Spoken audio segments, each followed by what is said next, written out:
Écosse. LFM, l'invité de Julie Marty.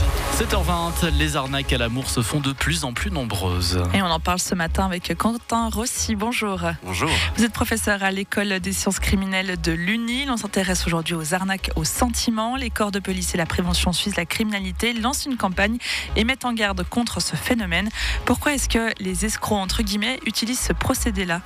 Voilà, alors ce qu'il faut voir, c'est que dans les situations de fraude, ça se distingue des vols parce que les auteurs, ils vont mettre les futures victimes dans des situations de confiance, de tromperie. Et puis, il se trouve qu'il y a deux situations essentielles où on va pouvoir se faire frauder. C'est un besoin, ils vont répondre à un besoin, et c'est typiquement un besoin émotionnel ou un besoin financier. Donc, dans le cadre, et on le verra dans le cadre des fraudes aux sentiments, les deux se combinent. Mais essentiellement, là, le déclencheur, c'est un besoin émotionnel de solitude qui va conduire les personnes, au travers de leur vulnérabilité, à suivre le schéma qui va leur être proposé par des fraudeurs qui répondent à un besoin très humain finalement. Est-ce qu'il y a un schéma classique ? Alors oui, il y a un schéma classique qui couvre tout un tas de types de fraudes. Donc comme je l'ai dit, en fait, ça se base sur la vulnérabilité des gens. Et les vulnérabilités, elles sont diverses et ils vont créer une fausse situation.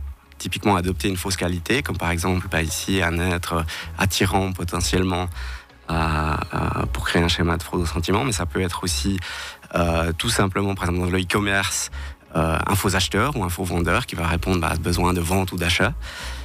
Ensuite de quoi ils vont développer finalement la confiance, qui va se traduire ici par la séduction, qui va répondre aux besoins d'ego de la personne, etc. Et puis, gentiment, ils vont passer à une phase suivante, une fois que la confiance est là, c'est d'amener les gens à verser de l'argent. La cible de la fraude, c'est toujours l'argent.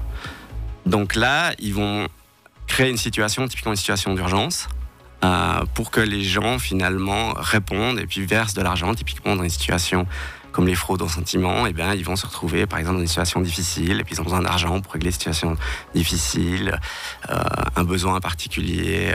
Alors on parle, pour ce qui est des grosses sommes d'argent, typiquement des situations médicales, mais ça peut être différents types de besoins, sur des sommes plus modestes initialement. Et puis une fois que la personne elle a détecté la fraude, ils prennent la distance, ils arrêtent tout, ce qui évidemment est énormément facilité avec Internet, puisque la distance est déjà là. Comment est-ce qu'on peut expliquer qu'on peut se faire avoir, qu'on peut croire, pour prendre un exemple récent et concret, que Brad Pitt nous aime et qu'il a besoin de nous ? Comment est-ce qu'on peut y croire ? Voilà, alors dans une situation comme ça, là, effectivement, il n'y a pas toute la Terre, toutes les personnes qui se feraient avoir sur un schéma de fraude comme celui-là, évidemment. Donc ça va cibler des personnes, typiquement, qui vont être des fans d'une célébrité. On parle du cas Brad Pitt, mais en fait, il y a tout un tas de personnes publiques qui vont être ciblées, dont l'identité va être utilisée par les fraudeurs. Et il se trouve, les personnes qui sont typiquement des fans de ces personnes célèbres, finalement sont vulnérables à ça parce qu'elles se sont créées un besoin, un attachement à la célébrité. Et c'est sur cet attachement-là que les fraudeurs vont exploiter. On dit que dans ce type d'arnaque, le type de profil le plus souvent pris pour cible, ce sont les femmes de 50 ans et plus. Comment est-ce qu'on peut l'expliquer ? Alors, là, il faut faire attention. C'est que, alors là, disons, les études scientifiques, elles sont un peu contradictoires sur cette question-là. Certaines, effectivement, montrent des profils que vous avez décrits, mais ça touche autant les hommes que les femmes. Sur les fraudes aux sentiments, comme je l'ai dit, c'est la solitude. Alors, on peut se questionner, finalement, est-ce qu'il y aurait plus de femmes, potentiellement, ce qui n'est pas forcément complètement le cas, typiquement en Suisse, même si proportionnellement, il y a plus de ménages de femmes seules que d'hommes seuls, légèrement. Donc voilà, ça touche tout le monde. L'âge, alors là aussi, les fraudes touchent à peu près tous les âges adultes, pour des raisons financières, évidemment. Mais ce n'est pas forcément que les personnes âgées ou très âgées qui vont être touchées. Il y a vraiment toutes les tranches d'âge adultes qui peuvent être touchées. Là, au niveau de la solitude, on peut aussi imaginer par rapport au parcours de vie individuel, qu'une fois, peut-être qu'on a déjà vécu un certain nombre de relations, qu'on se retrouve seul à ces âges-là, on est plus vulnérable simplement à la fraude. Quentin Rossi, vous êtes spécialiste de la criminalité sur Internet. Dans beaucoup d'affaires de ce type, donc d'arnaque au sentiment, on parle de sommes souvent extrêmement importantes. On parle de centaines de milliers de francs ou d'euros. Comment expliquer que ces arnaques, elles aillent aussi loin ? Voilà, alors là aussi, on pourrait classifier en deux familles de ces fraudes-là. Des fraudes qui effectivement génèrent des pertes colossales, comme les fraudes au sentiment. Il y a un deuxième type qui sont les fraudes à l'investissement. Comme j'ai dit, c'est soit l'émotionnel, soit l'argent. Et c'est vraiment les deux types de fraudes qui vont générer relativement peu de cas, peut-être quelques dizaines pour ce qui est reporté, ou centaines typiquement par année, mais des fraudes qui vont durer sur le temps. Donc le temps que le fraudeur génère cette confiance et ce besoin, en fait, ils remplissent vraiment un besoin au niveau des victimes et des situations où effectivement il va y avoir des pertes qui... Alors de nouveau, on va parler que des cas extraordinaires, donc c'est les gros cas qui vont être médiatisés.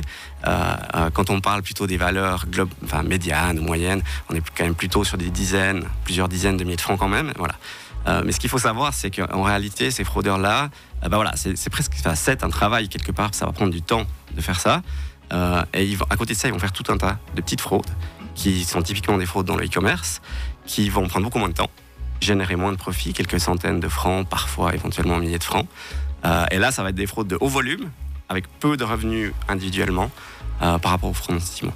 Et comme je l'ai dit, c'est les fraudes à l'investissement qui touchent aussi énormément de gens, qui vont aussi générer là, évidemment, on veut investir son argent, on a reçu typiquement, par exemple, on a reçu son 3e pilier, on a plusieurs dizaines de milliers de francs. Les banques nous disent bien qu'il faut absolument investir à cause de l'inflation. Les taux sont pas si intéressants que ça. Et voilà, on se crée cette situation où on a peur. En plus, à l'heure actuelle, vu la situation mondiale, peut-être que les gens auront encore plus peur sur leurs besoins financiers. Donc, on ne s'attend pas forcément à ce que ce soit des choses qui diminuent. Mais là, on va promettre finalement des rendements extrêmement élevés qui peuvent effectivement conduire à ça. Et comme je disais, ça se combine. Et on parle de pig butchering ou le dépeçage de porc en français.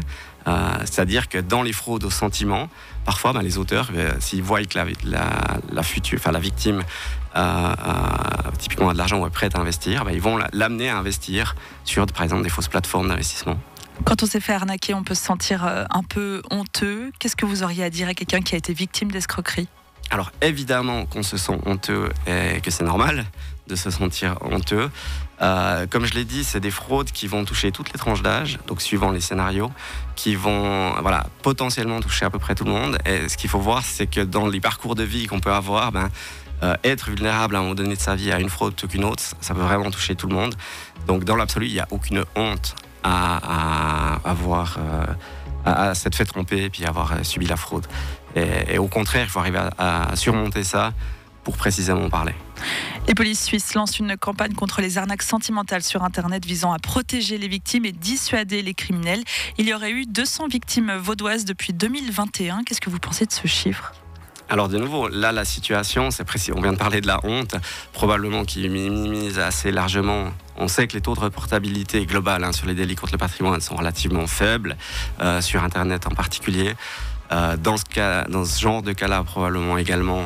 Ce qui peut d'ailleurs expliquer aussi les chiffres, c'est qu'on parle des chiffres extraordinaires, c'est peut-être ces cas-là qui sont plus reportés qu'une personne qui aurait, entre guillemets, que perdu quelques milliers de francs. Donc ce serait que la pointe de l'iceberg. Donc en volume, c'est probablement qu'une part minoritaire, absolument. Quentin Rossi, vous êtes professeur à l'école des sciences criminelles de l'Université de Lausanne. Merci d'avoir été avec nous ce matin. Merci. 7h27, bienvenue sur LFM. We were good, we were gold.